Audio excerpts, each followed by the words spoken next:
En primer lugar, algo que ocurría frecuentemente en las tropas de aquella época: la bendición del pater antes de empezar una batalla.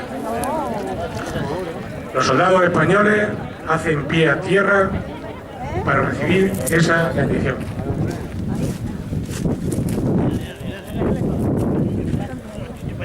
¿Que me concha un ojo tenía que casar conmigo?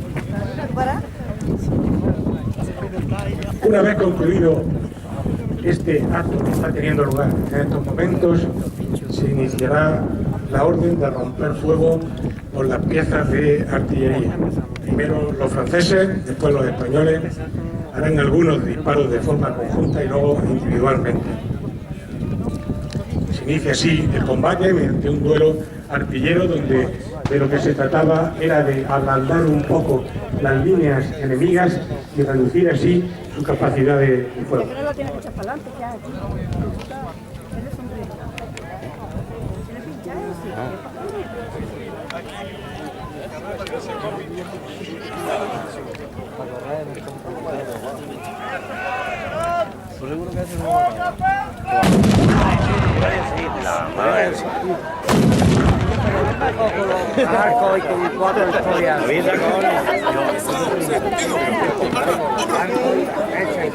Estos cañones de avancarga, llamados así porque precisamente se cargaban por la boca del cañón, pues hacen sus disparos a través del fuego de una mecha que lleva en el oído del cañón, que se desprende con un instrumento que se llama botafuego, y cada carga lleva alrededor de unos 200-250 gramos de pólvora según el calibre de los cañones. Mira, casi la da por arte, ¿eh?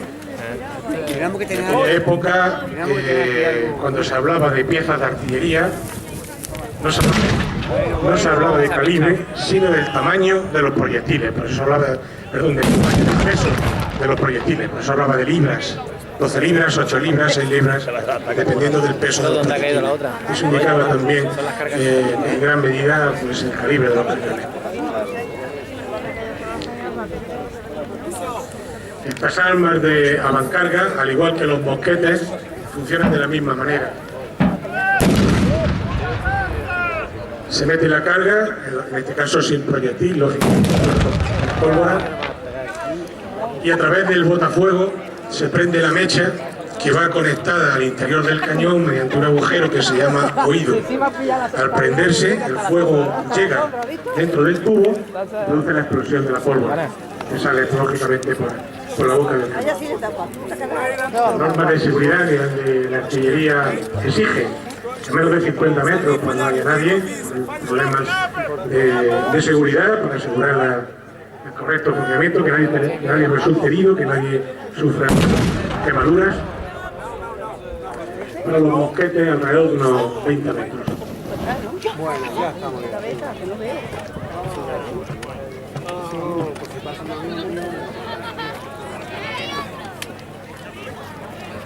Como he dicho antes, los ejércitos utilizaban la artillería principalmente al principio de la batalla para tratar de ablandar las líneas enemigas que formaban, pues eso, formando una línea donde se buscaba la potencia de fuego, ya que eran unas armas muy importantes.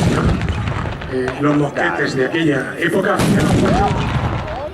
solamente un 15% de los disparos que se hacían terminaban llegando al blanco, por lo tanto hacía falta una gran densidad de fuego para conseguir efectos importantes sobre el enemigo.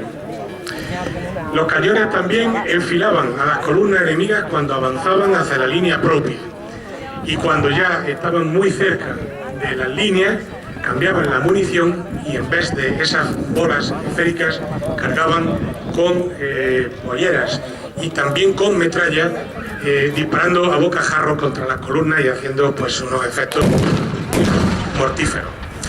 Bien, una vez que los cañones ya han roto el fuego y están disparando por los dos bandos, va a tener lugar una acción que en la batalla de Bailén dio, digamos, el paso al desarrollo de la batalla en sí, ¿no?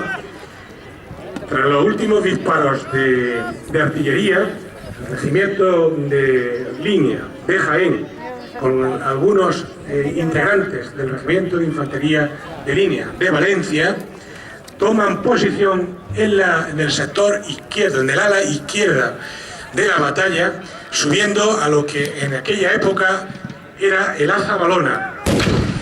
Desde aquella Azabalona, aquel montículo, aquella colina, dominaban lo que era el campo de batalla, es decir, la zona de nadie, la zona donde estaba la Noria de San Lázaro y hasta prácticamente la Cruz Blanca. Claro, aquella posición para los franceses era muy delicada, puesto que ellos, al dominar el campo de batalla, pues impedían el avance de las tropas francesas, pues los tenían a su tiro, a su fuego, ¿no? Avanza el regimiento Jaén intentando tomar esas alturas de la Azabalona. Ese movimiento fue el primer movimiento significativo del ejército español. Formaron en línea las distintas unidades, distintos batallones de infantería y de granaderos, disparando directamente sobre las líneas enemigas, sobre las líneas francesas. Una de las compañías, varias de las compañías de granaderos, como saben ustedes, estaban aquí en el cerro de San Cristóbal, pero el grueso del regimiento, con su coronel, don Antonio Moya, al frente, su capitán ayudante se llamaba don Carlos Sevilla. Los dos murieron en la batalla y fue precisamente el coronel Moya el de mayor rango por parte del ejército español que perdió la vida en la batalla de Bailén. Y entre el regimiento de Jaén figuraba también un sargento primero, don Francisco Moyá, que fue el antecesor de nuestro querido general, el general Moyá, que tanto ayudó a la ciudad de Bailén cuando se hizo la recreación del Bicentenario en 2008 y en todos los actos de recreación, y que en estos años ha estado por Bailén. Pues ese antecesor, ascendió a sargento primero y luego posteriormente en la batalla de Medellín pues perdió la vida, se dio por desaparecido. Pues bien, se establece el fuego entre el regimiento Jaén y las líneas francesas, que tratan de impedir que este regimiento controle las alturas y por lo tanto el campo de batalla. En aquella época fueron precisamente los regimientos provisionales de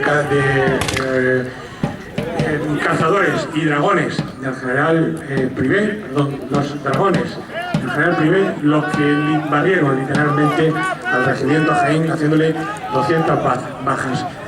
Otras unidades de los suizos al servicio de Francia intentaron tomar el Azabalona sin conseguirlo.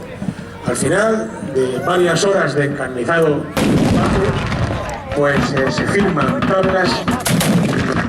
Las unidades que participan en esos combates del Azabalona y del regimiento de Jaén, una compañía de ingenieros, minadores, que también salen al paso de los franceses, y el regimiento de caballería España son los que, después de un denodado esfuerzo, consiguen neutralizar a las tropas francesas. Tanto los franceses tienen que volver a su línea y los españoles tienen también que retroceder a las suyas. De momento, la primera acción se firmaba con tablas y seguían los combates. Justo en ese momento es cuando surge el primer intento francés por romper la línea española.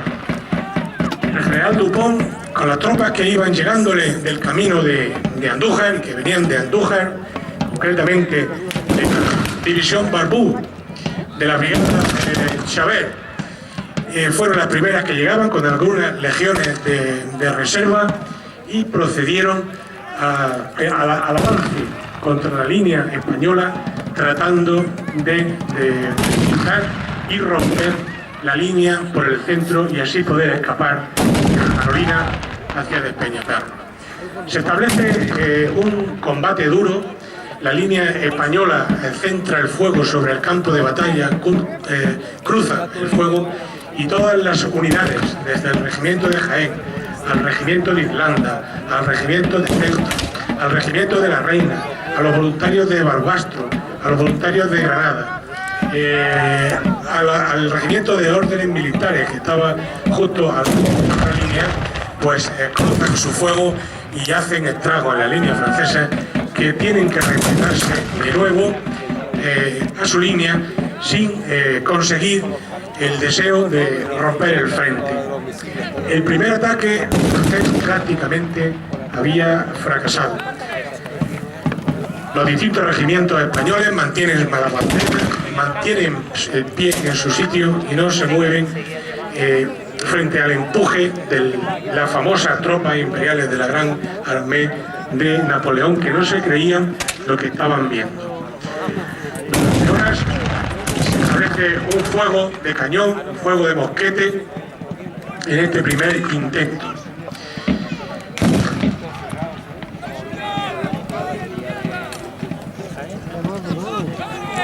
Los franceses avanzaron en columna y llegaron a estar cerca de la línea española. No consiguieron tomar la noria de San Lázaro y por consecuencia siguieron sin tener un factor decisivo en aquella jornada del 19 de julio de intenso calor, en el que junto a los 40 grados que había de temperatura había que sumar el efecto del incendio de los rastrojos de las mieses que estaban recién cortadas en aquella época y que se habían incendiado por las estopas de los cañones, por las chispas de los mosquetes, y era un campo prácticamente en llamas que emanaba un calor terrible. El humo de la pólvora, etcétera. Bueno, hacía de la jornada una jornada infernal para unos combatientes que lo hacían con uniformes de lana pura. Si bien la lana daba bastante calor, sí es cierto que cuando se llegaba a una temperatura determinada ya impedía que traspasara más el calor. Entonces la lana aislaba en invierno tanto del frío que en verano, por el contrario, del calor.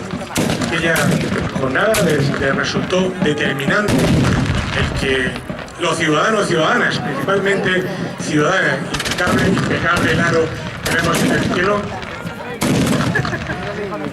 pues fue determinante el agua que con sus cántaros llevaron a la batalla, no solamente por lo que supuso para los soldados, sino también para refrescar los cañones que estuvieron activos durante toda la batalla.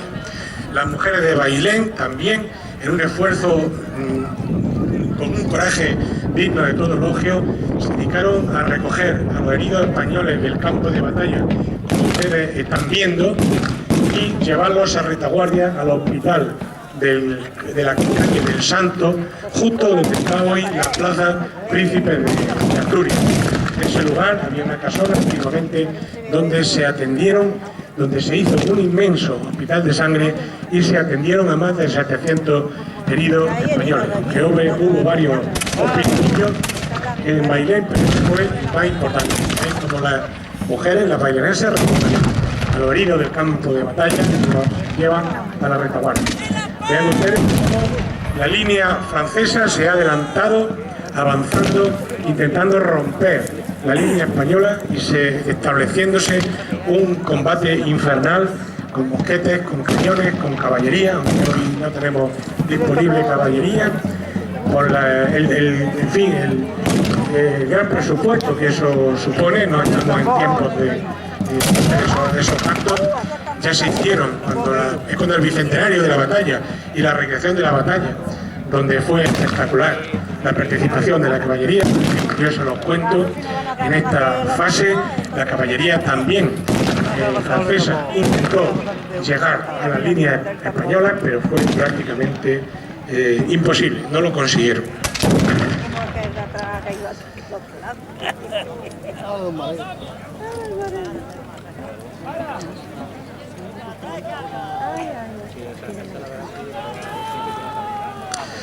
Al mismo tiempo, una vez que ya fracasa ese intento, el ala derecha española avanza sobre la zona de los Zumacares, Zumacar Chico y Zumacar Grande, prácticamente cubriendo esos altos, cogiendo de forma improvisada al ejército francés y consiguiendo dominar esos altos que prácticamente cubrían todo el campo de batalla.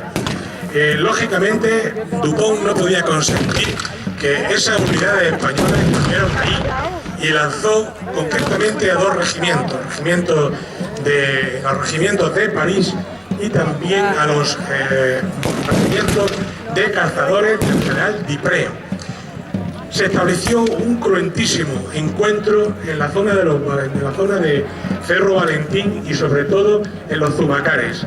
Allí fue una lucha encarnizada donde se llegó incluso al cuerpo a cuerpo y el regimiento de órdenes militares prácticamente combatió de forma heroica contra los regimientos de la Guardia de París y contra los cazadores de caballería franceses. Durante horas, españoles y franceses lucharon por controlar los Zumacares. Al mismo tiempo que desde las filas españolas y francesas se seguía combatiendo, seguían los militares disparando y seguían los infantes cruzando su fuego ante la amenaza de las líneas francesas. En los Zumacares se combatió violentamente, de tal manera que al final el regimiento de órdenes militares tuvo que ser auxiliado, reforzado por el regimiento de infantería de Barbastro, que era un regimiento de infantería ligera, y por los voluntarios de Gerona y Tarragona, que eran las dos unidades de voluntarios catalanes que combatieron en Bailén. Pues esos regimientos reforzaron al de órdenes militares, que finalmente pudo replegarse y volver a su línea a la altura del Cerro Valentín. Si ven ustedes la parte derecha de la recreación, ese es el momento en que estamos viendo actualmente cómo avanzan hacia la línea